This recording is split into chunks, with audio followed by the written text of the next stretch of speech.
Student once again. पुन्हा आपण इथं आलेलो आहोत आफ्टर दिवाळी वेकेशन इंग्लिशच्या लेक्चर सेशनमध्ये. तर हो की तुम्ही हे चारही जे तुमचे लेक्चर्स झालेले आहेत, जे केलेले आहेत ते पूर्ण केले असणार आहेत असाइनमेंट. मीनवाईल आपण त्याच्याबद्दल पण डिस्कशन करणार आहोत. But before that move on today's lecture. Okay, so नाव काय सांगायची गरज नाही आहे. आय होप तुम्हाला आता माझं नाव पाठ झालं असणार आहे. सो आपण डायरेक्ट आपल्या मुद्द्यावर येऊया. आपण मागच्या सेशनमध्ये आर्टिकल्सबद्दल पाहिलं, आपण प्रिपोजिशनबद्दल पाहिलं, ऑर्डर आर्टिकल्स, प्रिपोजिशन्स, आणि आज आपण बघणार आहोत की आपलं conjunctions. So today we are going to learn about the conjunction. So what are conjunction? माहीत आहे दहावीपर्यंत तुम्हाला झालेलं आहे की कंजक्शन्स हे काय आहेत. Okay, so conjunctions are used to join two words, two phrases, two sentences, two clauses. दोन शब्दांना, दोन वाक्यांना, दोन फ्रेजेसना, दोन क्लॉजेसना जोडण्यासाठी आपण कंजक्शनचा वापर करतो. ओळखीचे आहेत तुमच्या, तुम्ही वापरलेले आहेत, फक्त आपण इथे बघणार आहोत की ते कोणत्या पद्धतीने कुठं कुठं यूज केले जातात, जेणेकरून तुम्हाला पुन्हाच एक रिकॉल होईल की हां बाबा हेच कंजक्शन्स आहेत, ह्यालाच आपण कंजक्शन असं म्हणतो. So what are conjunctions? Conjunctions are used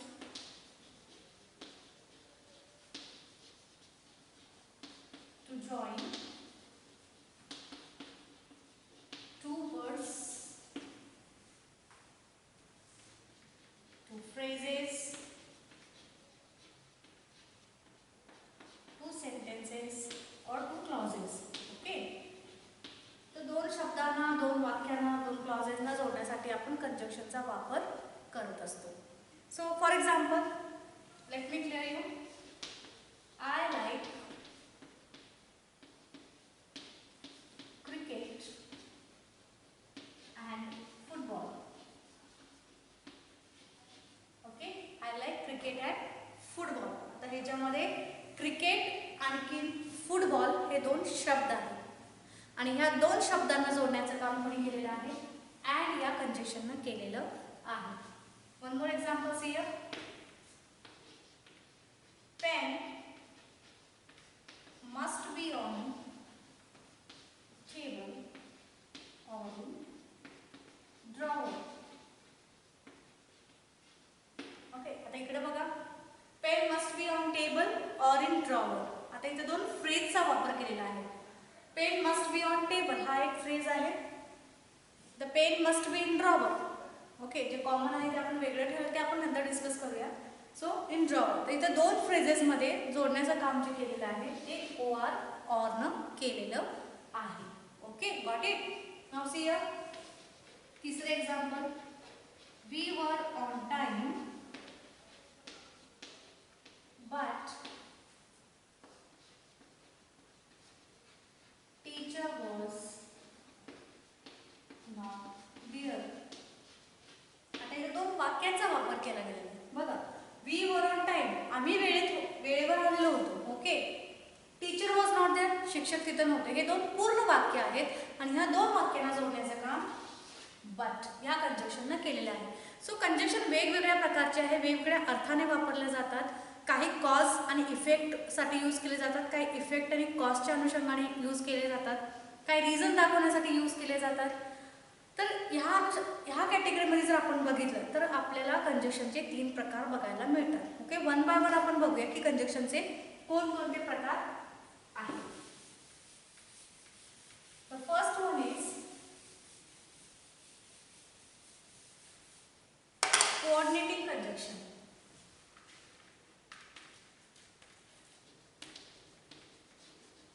the first one is coordinating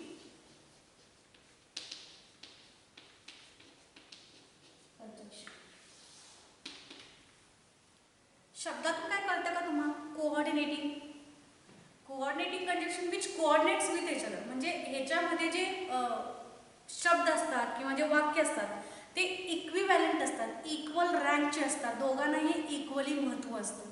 okay, ते एका लाईनवर असतात, एका इक्वल इम्पॉर्टन्सचे असतात. तुम्ही हा असं जरी म्हटलं की इक्वल इम्पॉर्टन्सचे जे शब्द असतात ज्यांना इक्वलच आपण कन्सिडर करायचं आहे, तर अशा वाक्यांना शब्दांना जोडण्यासाठी आपण कोऑर्डिनेटिंग कंजक्शनचा वापर करतो. ओके, सो म्हणजेच काय की these conjunctions are used, okay, these are used to join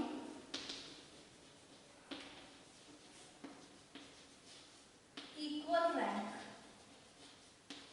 okay,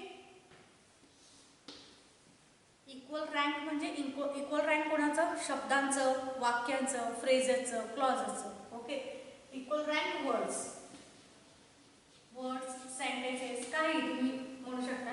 so जिथं इक्वल महत्त्व असतो, दोन्ही शब्दांना दोन्ही वाक्यांना जिथं महत्त्व आहे, समान महत्त्व आहे, तिथं आपण कोऑर्डिनेटिंग कंजक्शन. मग ह्याच्या अंतर्गत कोण येतात, तर मोस्टली जे यूज केले जातात, मी तुम्हाला एक सांगते की सिम्पलमध्ये जर तुम्हाला पाठांतर करायचं असेल की कोऑर्डिनेटिंग कंजक्शनमध्ये कोणकोणते, आता परीक्षेमध्ये तुम्हाला कोऑर्डिनेटिंग कंजक्शन कुठलं आहे, कोरिलेटिव्ह कंजक्शन असा प्रश्न येत नाही. तुम्हाला फक्त एक दिलेलं वाक्य असेल, त्यात चुकीचे कंजक्शन असणार आहे, तुम्हाला योग्य पद्धतीचे कंजक्शन त्याच्यामध्ये यूज करायचे. So you have to replace with correct conjunction. Okay, ते पण आपण एक्सरसाइजमध्ये बघूया कसं सॉल्व्ह करायचं आहे.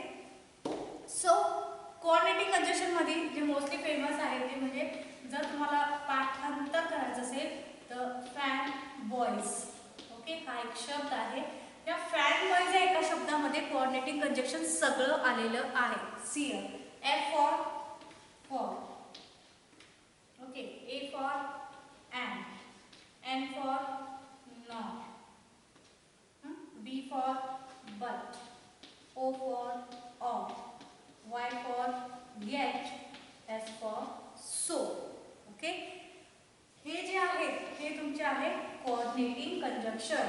असं जर तुम्हाला लक्षात राहत असेल कोऑर्डिनेटिंग कंजक्शन, आपल्याला कोऑर्डिनेटिंग कंजक्शन कोणते आहेत हे लक्षात न ठेवता त्याचा वापर कसा करायचा आहे. ओके, पण दिस इज अ कॉमन, हे कॉमन आहेत जे आपण यूज करतो मोस्टली. ओके, शॉर्टकटमध्ये जर पाठांतर करायचं असेल तर फॅन बॉयज.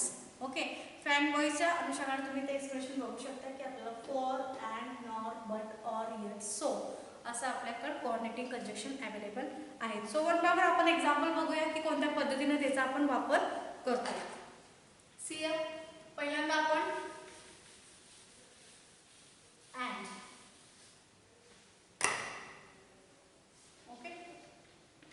पहिला आपलं कंजक्शन आहे कोऑर्डिनेटिंग मधलं अँड. अँडला मराठीत आपण काय म्हणतो, आणि. ओके, आणखी किंवा आणि, म्हणजे जिथं हे पण आणि हे पण अशा अर्थाने जिथं आपण यूज करतो ते. For example, Ram and Shyam went for movie. Ram and Shyam went for movie. Okay, Ram पण गेला आणि श्याम पण गेला.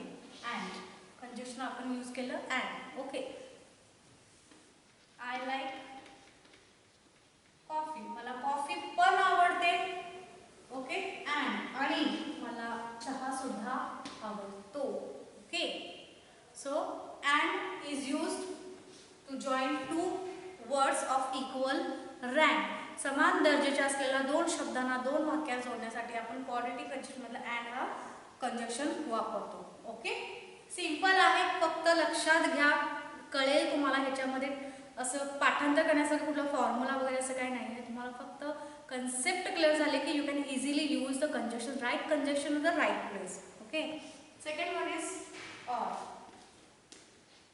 ऑरला मराठीत काय म्हणतो, इथं आपण आणि असं म्हणू शकतो. ओके, ऑरला हे किंवा. ओके, मराठीतलं काय म्हणतो ऑरला. तुम्हाला जर कन्फ्युजन होत असेल, अर्थ जर माहिती आहे, तुम्ही मराठीत लिहून घेत चला, त्या कंजक्शनचा अर्थ मराठीत लिहून घेत चला. ऑर म्हणजे किंवा. आता अँड म्हणजे हे पण आणि, ज्याला आपण म्हणतो. ऑर म्हणजे किंवा. ओके, हेच वाक्य बघा, I like coffee or tea. मला चहा आवडेल किंवा कॉफी. ओके, दुसरं example, you want to go Pune or Mumbai. तुला पुण्याला जायचं आहे की मुंबईला जायचं आहे. ओके, चॉईस, जिथं चॉईस असते, जिथं दोन वाक्यांमध्ये दोन शब्दांमध्ये चॉईसचा प्रश्न येतो, जिथं आपल्याला चॉईस असं लिहायचं असतं, तिथं आपण कंजक्शन ऑरचा वापर करतो. दोन वस्तूंमध्ये दोन वाक्यांमध्ये जेव्हा चूज करायचं असेल तर आपण ऑर या कंजक्शनचा वापर तिथं करायचा आहे. Okay, see next but. बटला मराठीत काय म्हणतो आपण? बटचा काय अर्थ आहे मराठीमध्ये? बटचा मराठीत काय अर्थ आहे?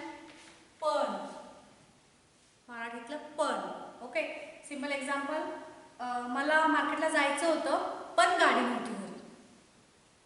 ओके, मला मार्केटला जायचं होतं पण गाडी घरात नव्हती. Got it? सो तिथं आपण बटचा वापर केला, जिथं आपल्याला रिझन सांगायचं असतं. Okay, so see a example बघा.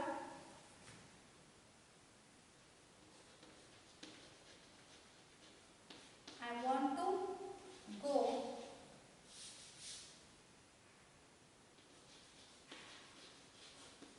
go market, but he refused. मला मार्केटला जायचं होतं पण त्याने मना केलं. ओके, त्यानं नकार दिला. Okay, she is intelligent but she is lazy.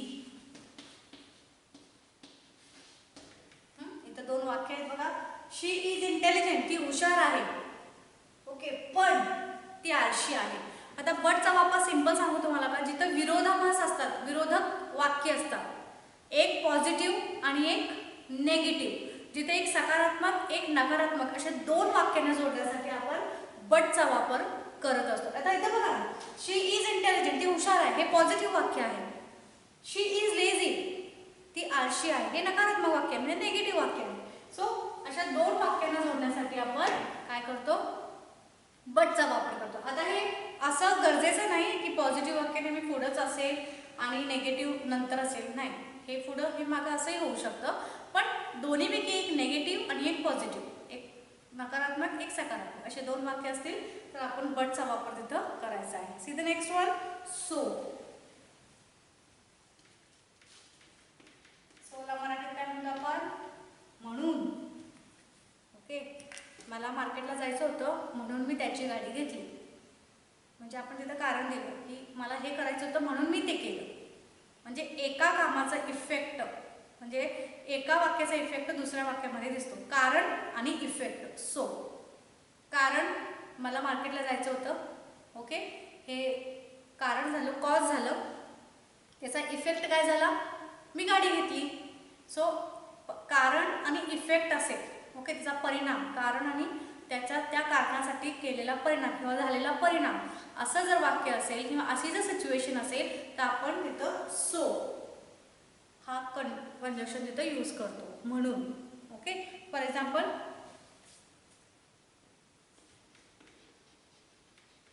You are getting late. Okay, you are getting late. So तुला वेळ होत आहे, हे कारण झालं. मग काय केलं? म्हणून काय केलं? सो म्हणून तू जाऊ शकतोस. You can go. Okay, so you can go. हे कॉज आहे, हे त्याचा इफेक्ट आहे. कॉज इफेक्ट मध्ये असेल तर आपण सोचा वापर करतो. One more example,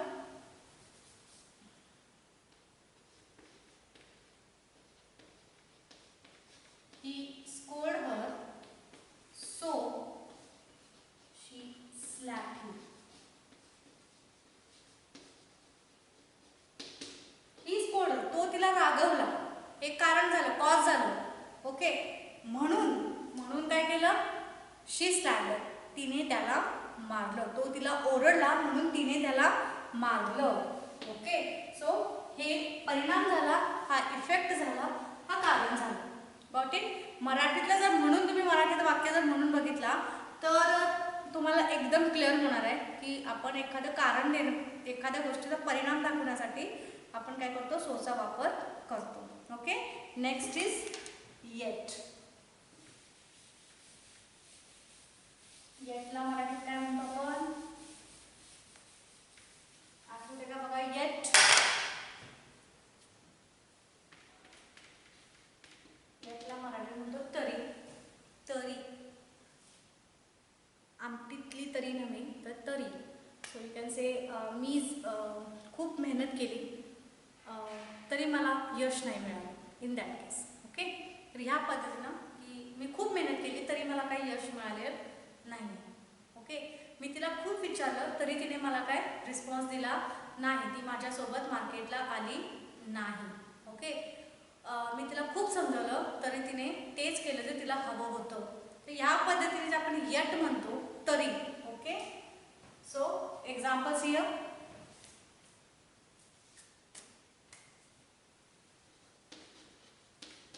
she told me the truth. Okay, she told me the truth. तिनं मला सत्य सांगितलं तरी eight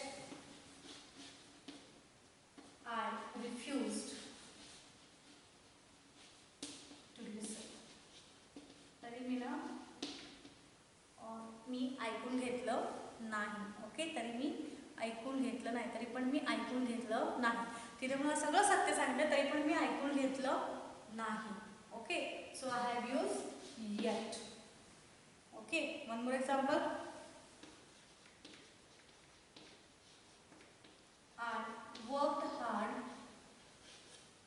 I worked hard yet I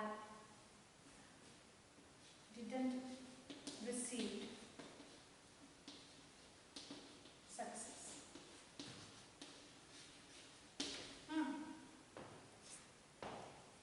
I worked hard yet I didn't receive success. मी खूप मेहनत केली तरी मला यश मिळालेलं नाही. So that is the yet. One more coordinating conjunction.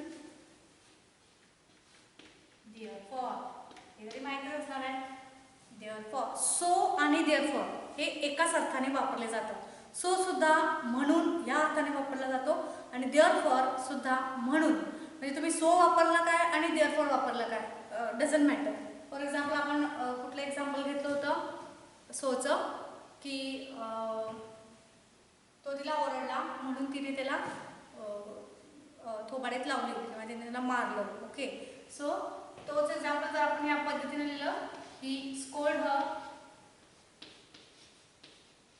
therefore she slapped him. बरोबर. therefore आणि so एकाच अर्थाने यूज केले जातात. Okay, one more example. he want ice cream. त्याला आईस्क्रीम हवी होती. therefore he went to market. कुठे गेला? तो मार्केटला गेला. त्याला आईस्क्रीम हवी होती म्हणून तो मार्केटला गेला. Got it? So and therefore हे एका अर्थाने वापरला तरी चालतं. ओके, सो नेक्स्ट हिअर हे आपले आहे कोऑर्डिनेटिंग कंजक्शन. अंडरस्टँड तुम्हाला कोऑर्डिनेटिंग कंजक्शन कळलं? कोऑर्डिनेटिंग कंजक्शन इज यूज केले जातात ते इक्वल रँकचे जे शब्द वाक्य असतात त्यांना इक्वल महत्त्व असतं, समान महत्त्व असतं. अशा शब्दांना वाक्याला जोडण्यासाठी काय केलं जातं? कोऑर्डिनेटिंग कंजक्शन वापर केला जातो. Now we are moving to the next category, that is the subordinating conjunction. आता सबऑर्डिनेटिंग कंजक्शन म्हणजे काय की ह्याच्यामध्ये डिपेंड असतं. म्हणजे वाक्य किंवा अर्थ पूर्ण होण्यासाठी, ओके, अर्थ पूर्ण होण्यासाठी एका वाक्याचा अर्थ पूर्ण होण्यासाठी दुसरं वाक्य त्याच्यावर डिपेंड असतं. सो म्हणजे याच्यामध्ये एक वाक्य पूर्ण असतं आणि दुसरा वाक्याचा अर्थ तेव्हाच येतो जेव्हा तो त्याच्याशी जोडला जातो.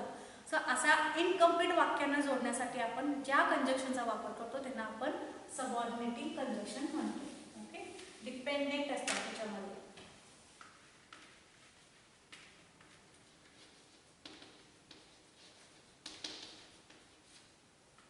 Subordinating conjunction. ओके, म्हणजे ह्याच्यामध्ये एक मेन क्लॉज होतो. मेन ह्याला जोडला जातो. दुसरा जो क्लॉज होतो तो सबऑर्डिनेट असतो.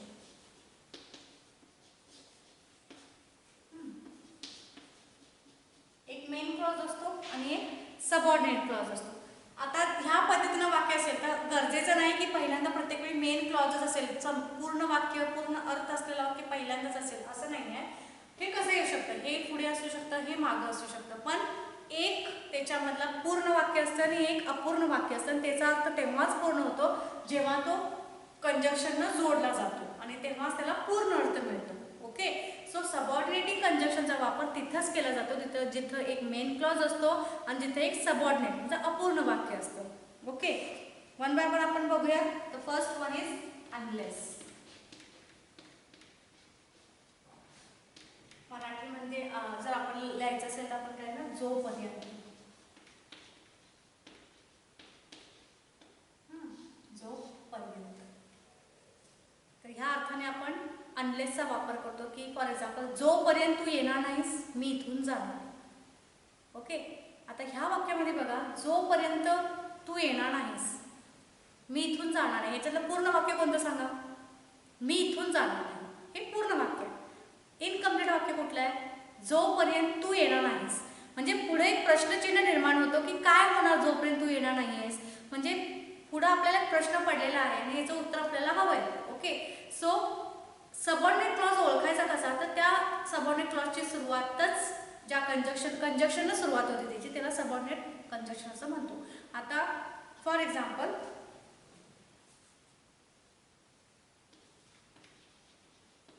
you will not pass unless you work hard.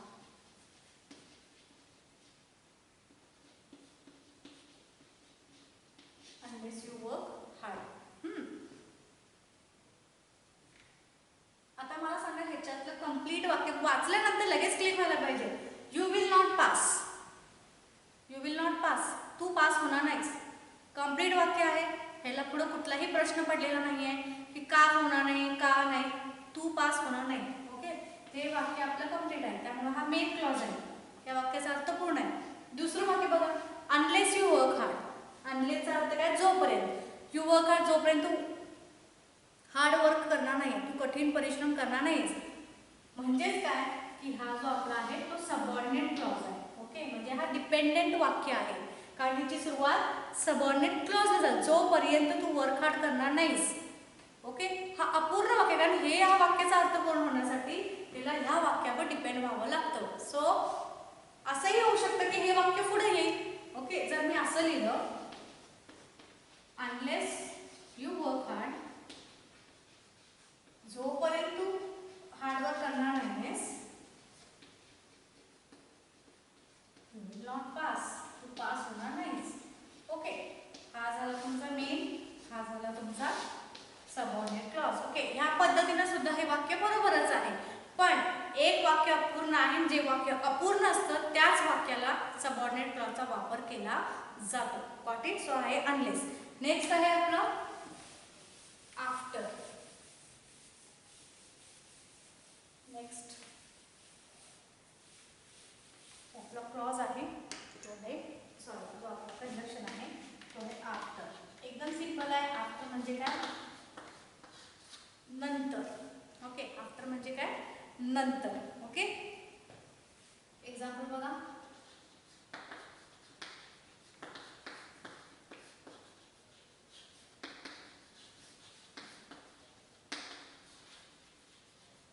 Okay, I will start after you. I will start हे कंप्लीट वाक्य आहे, आफ्टर यू हे इनकम्प्लीट आहे. ओके, सो हा जो आहे तो ह्याच्यावर अर्थपूर्ण होण्यासाठी डिपेंड आहे. सीधे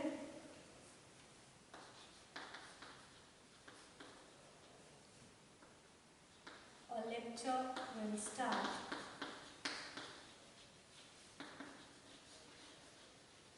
after the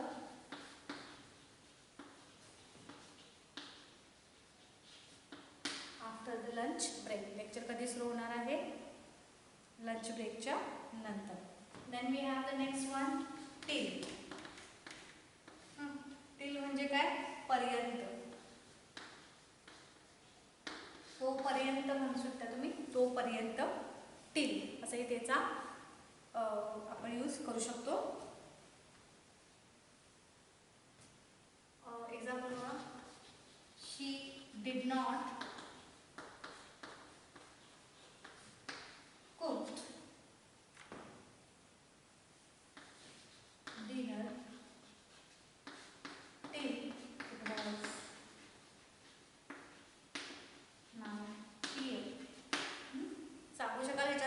क्लॉज कुठला आहे, सबऑर्डिनेट क्लॉज कुठला आहे.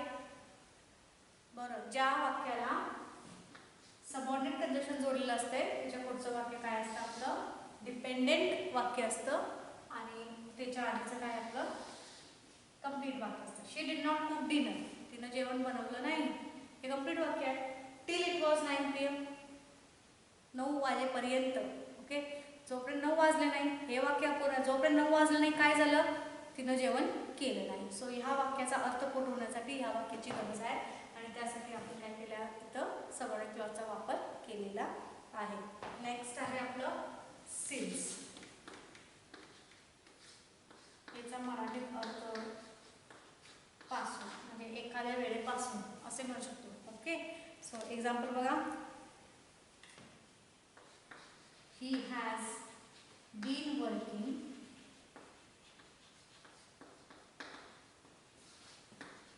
Since morning. She has been working since morning. याच्यातलं कंप्लीट वाक्य शी हॅज बीन वर्किंग, ती काम करत आहे, याला अर्थ पूर्ण आहे. याला अर्थ पूर्ण होण्यासाठी दुसऱ्याची गरज नाही. पण त्याच्या पुढचं वाक्य बघा, सिन्स मॉर्निंग, सकाळपासून. सकाळपासून काय, प्रश्नचिन्ह आहेच ना की सकाळपासून काय, याचा अर्थ पूर्ण होण्यासाठी ह्या वाक्याची गरज आहे. असंही जरी म्हणतात since morning he has been working, सकाळपासून तो काम करत आहे, हे जरी पुढे आलं तरी वाक्य बरोबर आहे, हे मागे जरी गेलं तरी बरोबर आहे. म्हणजे डिपेंडंट क्लॉज जो आहे, जो ज्या वाक्याचा अर्थ अपूर्ण आहे तो सुरुवातीला असेल तरीही चालतं, पाठीमागे असेल तरी चालतं, इट डझंट मॅटर. पण त्या वाक्याचा अर्थ पूर्ण होण्यासाठी आपल्याला एक मेन क्लॉजची, एक डिपेंडंट क्लॉजची गरज असते. Okay, then we have one more example if you want. Since he is a principal, okay, he becomes strict. Since he is a principal, जेव्हापासून तो प्रिन्सिपल झाला, काय झालं मग त्यानंतर, म्हणजे इथं अर्थ पूर्ण म्हणजेच हे वाक्य अपूर्ण वाक्य आहे, ह्याचा अर्थ पूर्ण होण्यासाठी आपल्याला ह्या वाक्याची ही बिकम स्ट्रिक्ट, तो स्ट्रिक्ट झाला. ओके, जेव्हापासून तो प्रिन्सिपल झाला तो स्ट्रिक्ट झाला. Okay, got it. Next we have if. Next आपलं कोऑर्डिनेटिंग सबऑर्डिनेटिंग कंजक्शन आहे इफ. इफ म्हणजे काय, जर. इफ म्हणजे मराठीतला जर, साडीवरचा जर नव्हे तर हा जर, त्याला आपण रिझनसाठी यूज करतो तो जर. ओके, फॉर एक्झाम्पल जर तू मेहनत केलीस तर तू पास होशील, जर तू मेहनत केलीस तर तू पास होशील. जर तुम्हाला विचारलं तर मी सांगेन की हे चुकीचं आहे. सो जर is use for as a reason, म्हणजे आपण पॉसिबिलिटी दाखवण्यासाठी इफचा वापर करतो. ओके, अपकमिंग ह्याच्यासाठी आपण एक सजेशन देण्यासाठी इफचा वापर करू शकतो. आणि इफ कुठं लागतं तुम्हाला सांगते की जिथं विलचं वाक्य असतं, पुढचं वाक्य हे विलचं असावं लागतं. म्हणजे डेफिनेटली जर इफचं वाक्य आलं तर त्याच्या पुढचं वाक्य हे विलचं म्हणजे फ्युचर टेन्सच वाक्य असणार आहे, भविष्यकाळातलंच वाक्य तिथं असणार आहे. ओके, आणि इफचं वाक्य हे इनकम्प्लीट सेंटेन्स, म्हणजे ह्याच्यामध्ये इफच्या वाक्यामध्ये जर बघितलं तर सबऑर्डिनेट जे असणार जे डिपेंडेंट वाक्य असते ते इफचं वाक्य असते. ज्या वाक्यामध्ये इफ असेल ते डिपेंडेंट सेंटेन्स आहे, त्याच्या पुढचं वाक्य कंप्लीट सेंटेन्स असणार. For example, if you work hard. Okay, if you work hard काय होणार, यू विल पास, तू पास होशील.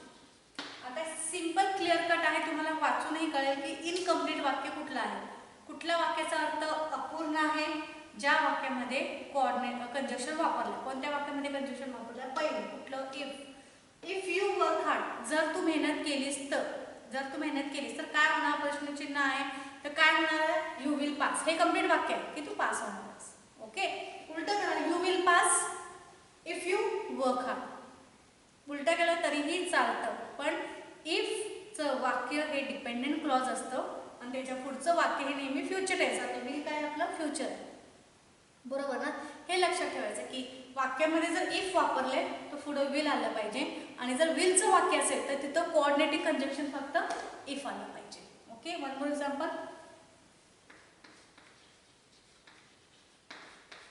You will get first prize if you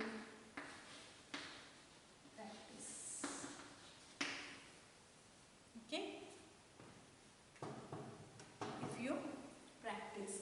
तुला पहिलं प्राइज मिळू शकतं जर तू प्रॅक्टिस केलीस तर. ओके, म्हणजे हे कंप्लीट वाक्य आहे. हे आपलं बघा, इथं पण इफ आहे आणि ह्याच्या बरोबरच्या वाक्यामध्ये विल आहे. म्हणजे इफच्या वाक्याला फक्त फ्युचर टेन्सच वाक्य येतं. हे ट्रिक आहे, लक्षात ठेवा तुम्हाला. जे इफ आणि विलचा यूज, विलचं वाक्य असेल तर बिंदा असेल तर तुम्ही काय करायचं आहे, इफ हा कंजक्शन यूज करायचा आहे. ओके, नेक्स्ट आहे आपलं बिफोर.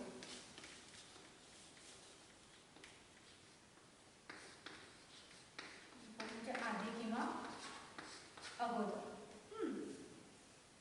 सिंपल आहे, जसं आफ्टर होतं. आय विल स्टार्ट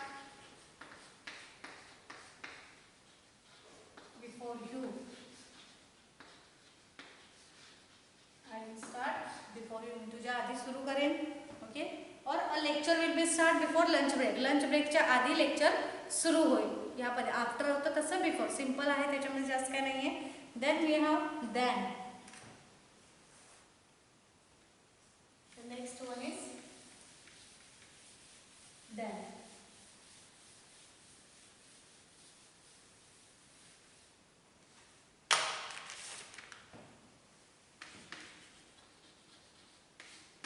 then म्हणजे काय मराठीत काय, च्यापेक्षा. जिथं आपण कंपॅरिझन करतो, तुलना करतो, जिथं आपण तुलना करतो, कंपॅरिझन करतो, तिथं दॅनचा. For example, Sita is more beautiful than Gita. Sita ही गीतापेक्षा जास्त सुंदर आहे. ओके, त्यानंतर I like cricket. I like cricket more than football. मला फुटबॉलपेक्षा क्रिकेट जास्त आवडतो. Then we have that. Next आहे आपलं दॅट. ओके, दॅटचा वापर आपण कसं करतो. फॉर एक्झाम्पल, की, मराठीतलं की जे म्हणतो आपण, मला माहीत आहे की, तर या अनुषंगाने आपण दॅटचा वापर करतो. आय नो दॅट म्हणजेच काय, मला माहीत आहे की. Okay, I know that you want to come with me. याला मराठीत आपण काय म्हणतो, की. Got it.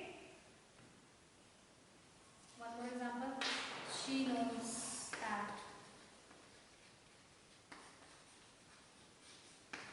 she will get good marks.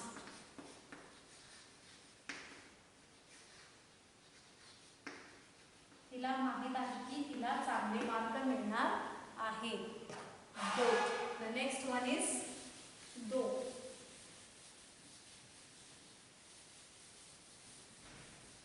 जर. इफ म्हणजे जर आणि दो म्हणजे तरी.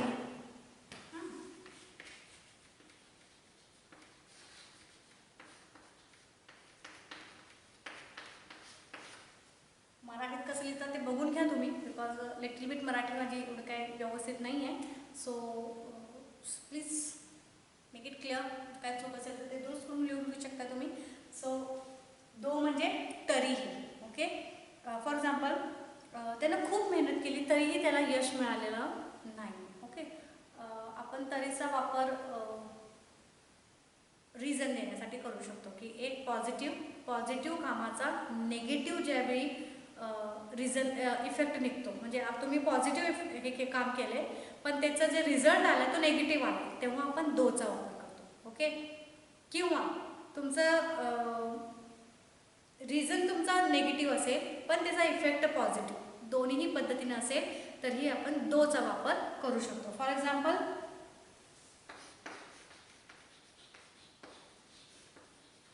he worked hard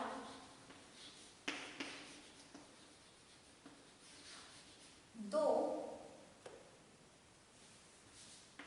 he did not get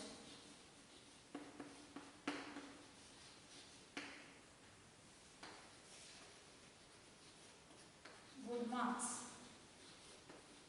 त्याला खूप मेहनत केली पण तरीही त्याला यश, चांगले मार्क मिळाले नाही. ओके. दो. आता इथं बघा, हे पॉझिटिव्ह आहे, हे सकारात्मक आहे. त्याने खूप मेहनत केली, हे सकारात्मक आहे. पण त्याचा रिझल्ट काय आला? निगेटिव्ह आला, की त्याला चांगले मार्क मिळाले. ओके. त्याचं उलट बघूया आपण. He is poor though he is honest. He is poor हे नकारात्मक नाही, तो गरीब आहे. ओके. हा निगेटिव्ह वाक्य आहे. दो, पण तरीही तो काय आहे? तो प्रामाणिक आहे, तो ऑनेस्ट आहे.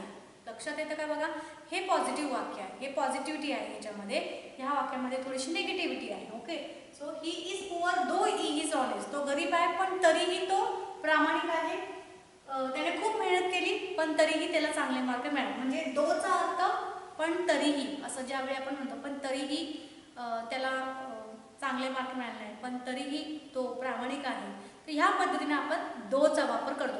नीट तुम्हाला जर एक लक्षात द्या, कंजक्शनचा मराठीमध्ये अर्थ जर नीट कळला ना तर तुम्ही अगदी व्यवस्थित तुम्ही कंजक्शनचा वापर करू शकता. तो रट्टा मारण्यापेक्षा समजून घेणं जास्त महत्त्वाचं आहे. आणि आय एक्सपेक्ट की तुम्ही इथे थोडंसं ते समजून घेणं गरजेचं आहे. ओके. Next is although. वरचा आहे दो आणि हा आहे ऑल्दो. ओके. जरी आपण म्हणतो ना, जरी तो हुशार होता पण त्याला तो नापास झाला. ओके. सेम जसा दो तसा ऑल्दो मध्ये पण सुद्धा यूज करू शकतो. ओके. हेच वाक्य बघा, ऑल्दो he worked hard, जरी त्यानं मेहनत केली असेल, he did not get good marks. He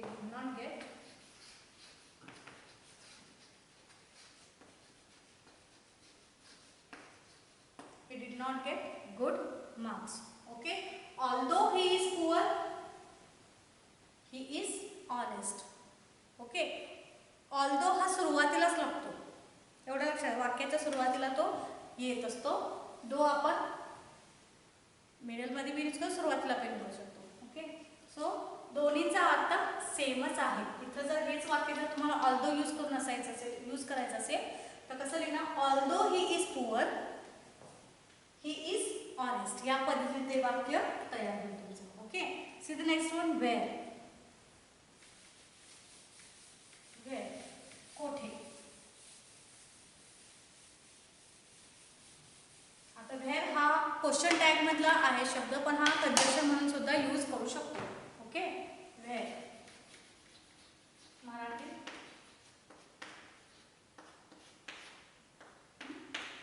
कोठे. कोठे. So where for example, where you will गो.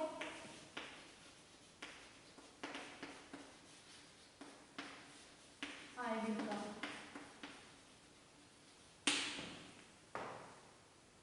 जिथे. ओके. तुम्ही याला जिथे पण म्हणू शकता. ओके. कोठे किंवा जिथे काही म्हणा, ॲज पर तुम्हाला जसं समजतं तसं तुम्ही लिहून घ्या. तुम्हाला जसं कळतंय त्या पद्धतीने तुम्ही समजून घ्या. ओके. मला इथं असं म्हणायचं आहे की जिथे तू जाशील तिथं मी येणार. म्हणजे वेअर म्हणजे काय झालं इथं? जिथे. ओके. जिथे तू जाशील तिथं मी येणार. तर जिथे तू जाशील हे इनकम्प्लीट वाक्य आहे कारण इथं कंजक्शन मिळालं वेअर. ओके. म्हणून हे इनकम्प्लीट वाक्य आहे. जिथे तू जाशील ह्याचा अर्थ पूर्ण कधी होणार आहे? तिथं मी येणार. ओके, मी येणार. तो हे वाक्याची गरज आहे हे वाक्य पूर्ण होण्यासाठी. Okay, he find a book where he kept. आता ह्याच्यातलं डिपेंडेंट वाक्य कुठलं बघा? डिपेंड वाक्य वेअर ही केप्ट. ओके, त्यानं जिथं ठेवलं होतं हे वाक्य पूर्ण नाहीये. काय ठेवलं होतं? काय झालं मग? ही फाइंड अ बुक. त्याला ते बुक जे त्यानं जिथं ठेवलं होतं तिथं त्याला ते पुस्तक सापडलं. Okay, next is when. Next आहे आपलं व्हेन. व्हेन म्हणजे काय? तेव्हा. ओके, व्हेन म्हणजे तेव्हा. For example, he was not at home when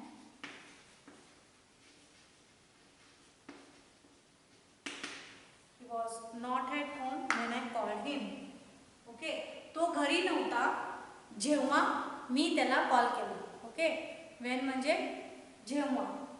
so he was not at home हे कंप्लीट वाक्य आहे. इनकम्प्लीट वाक्य कुठलं आहे?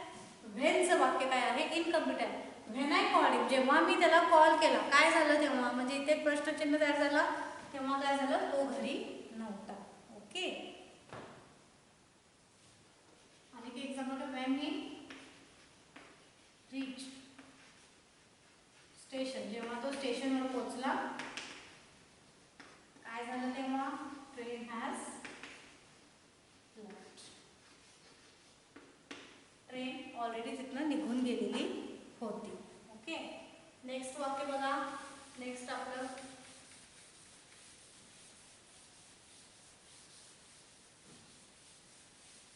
कंजक्शन आहे व्हाईल.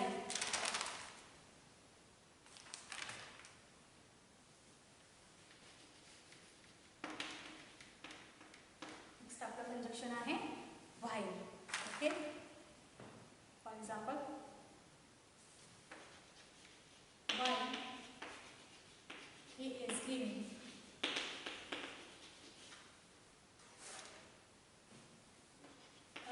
a lecture. काय झालं?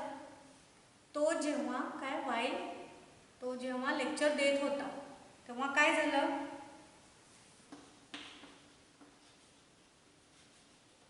स्टुडंट्स वर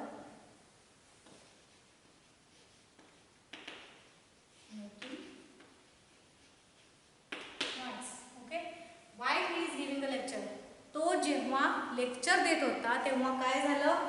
स्टुडंट्स खूप दंगा करत होती. Okay, one more example,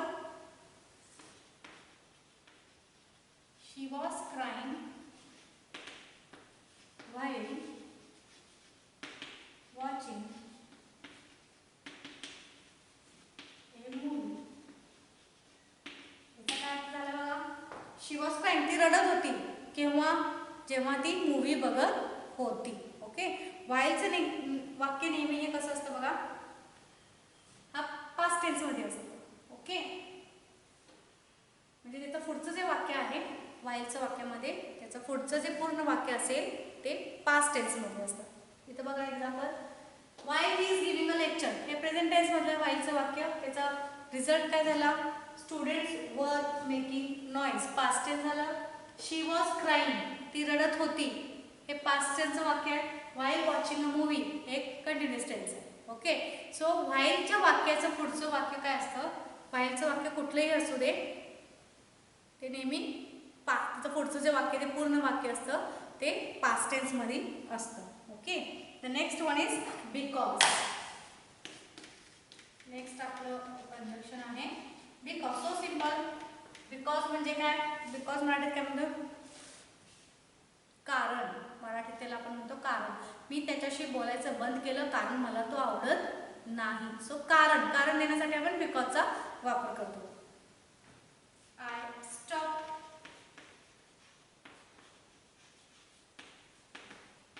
talking to him because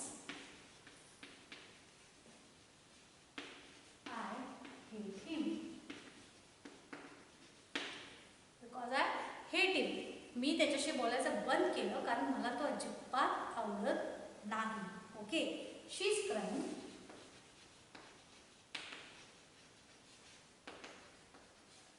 because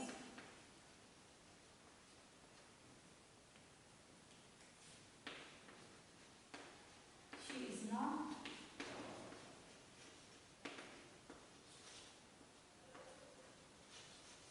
not feeling well. Okay, ती रडत आहे कारण तिला बरं वाटत नाही. So simple, because it is use for showing the reason. कारण दाखवण्यासाठी आपण काय करतो, बिकॉजचा वापर करतो. ओके, नेक्स्ट आपलं सबऑर्डिनेटिंग कंजक्शन आहे ॲज.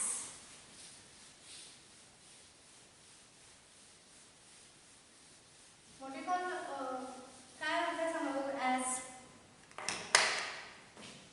जशी की, जसं की, पण म्हणतो की नाही, जसं की, जशी की, ती खूप ॲटिट्यूड दाखवते जशी की ती महाराणी आहे. So it is as. Okay, तो खूप मोठेपणा दाखवतो जसा की तो कुठला तरी राजा आहे. सो जसा की, जशी की, कुठल्याही अर्थाने घ्या तुम्ही, we use as. Okay, to pretend something, to show off, to make a show off as, त्यावर आपण ॲजचा वापर करतो. For example she is behaving, she is behaving as जशी की शी is an actress.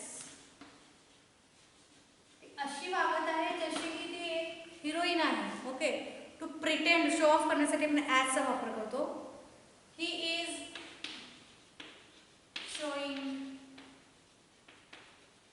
Attitude as. Okay, he is a king. कळलं तुम्हाला? So simple, as जसा की किंवा जशी की या अर्थाने.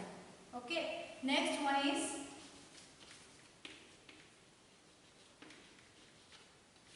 as soon as. Okay, as soon as म्हणजे आपण या क्षणी म्हणतो ना, या क्षणी किंवा त्या क्षणी, at the moment of time, म्हणजे ऑन दी स्पॉट ज्याला म्हणतो. ॲज सून ॲज, जसं मला कळलं तशी मी गेले. ओके, सो त्या क्षणी, जसं मला कळलं त्या क्षणी मी निघून गेले. सो ॲज सून ॲज, ज्या क्षणी मला कळलं त्या क्षणी मी निघून गेले, like that. So for example, as soon as I heard in news I left my home. I left my home. Okay. As soon as I heard the news, I left my home. ज्या क्षणी मला बातमी मिळाली मी माझं घर सोडलं, म्हणजे मी घरातनं गेले, बाहेर पडले. Okay, for example, I will call you as soon as I get the news.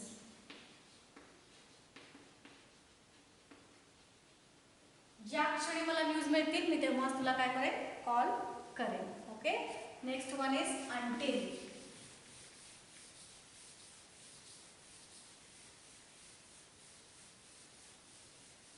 Next आपलं सबऑर्डिनेटिव्ह कंजक्शन आहे अंटिल. अंटिलचा अर्थ काय, तोपर्यंत. अंटिलचा अर्थ आहे, टिलचा अर्थ पर्यंत, तो जोपर्यंत, आणि अंटिल म्हणजे तोपर्यंत. ओके, एक्झाम्पल बघा, he will not come until you call him. He will not come हे कंप्लीट वाक्य आहे, तो येणार नाही आहे, हे कंप्लीट वाक्य आहे.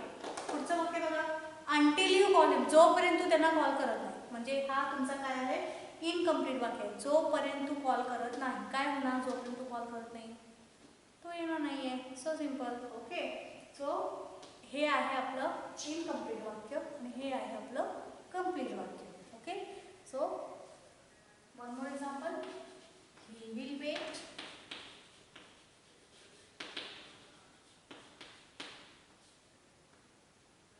He will wait until you reach. तू जोपर्यंत येत नाहीस तू तोपर्यंत वाट पाहे. ओके, तू पोचेपर्यंत तो वाट बघे. Next is whenever. आता व्हेन आणि व्हेन एव्हर हे दोन्ही पण सेम आहे. त्याच्यामध्ये काय, जसं आपण व्हेनचा वापर केला होता तसं आपण व्हेन एव्हरचा सुद्धा वापर करू शकतो. फॉर एक्झाम्पल व्हेन एव्हर म्हणजे जेव्हा जेव्हा. ओके, व्हेन एव्हर म्हणजे जेव्हा जेव्हा. म्हणजे फॉर एक्झाम्पल जेव्हा जेव्हा तू मला बोलवशील मी येईन. ओके, जेव्हा जेव्हा तू मला सांगशील मी ते काम करेन. जेव्हा जेव्हा तुला माझी गरज लागेल, माझी मदत लागेल, मी ती मदत करेन. Okay, understand. सो जेव्हा जेव्हा या अर्थाने when ever. Okay, when ever teacher calls you.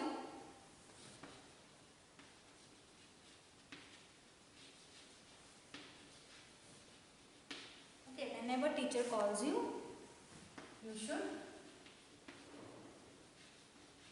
go. जेव्हा जेव्हा तुला शिक्षक बोलवतील तेव्हा तुला जायला पाहिजे, तू जायलाच हवं. Okay, another example. I have completed the task whenever teacher gave me. I have completed the task whenever teacher gave me. जेव्हा जेव्हा टीचरनं मला टास्क दिलेला आहे, काम दिलेलं आहे, मी ते कंप्लीट केलेलं आहे. Okay, so in that case whenever. आणि आपला सबऑर्डिनेट क्लॉज मध्ये आपण जो शेवटचा अभ्यास करणार आहोत तो म्हणजे so that. Okay,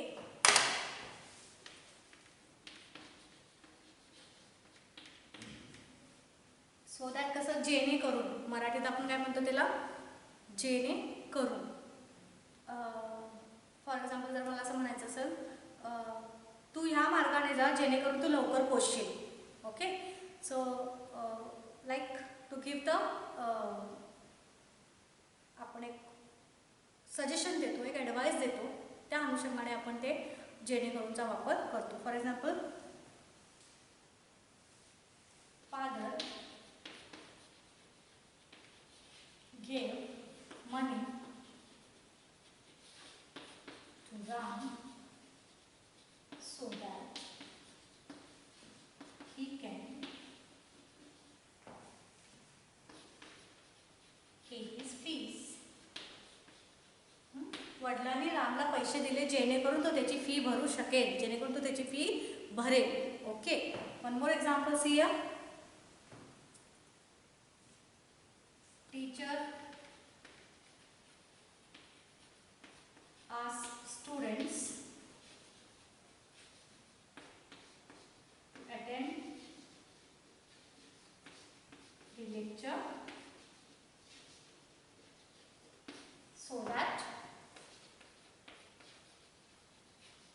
they can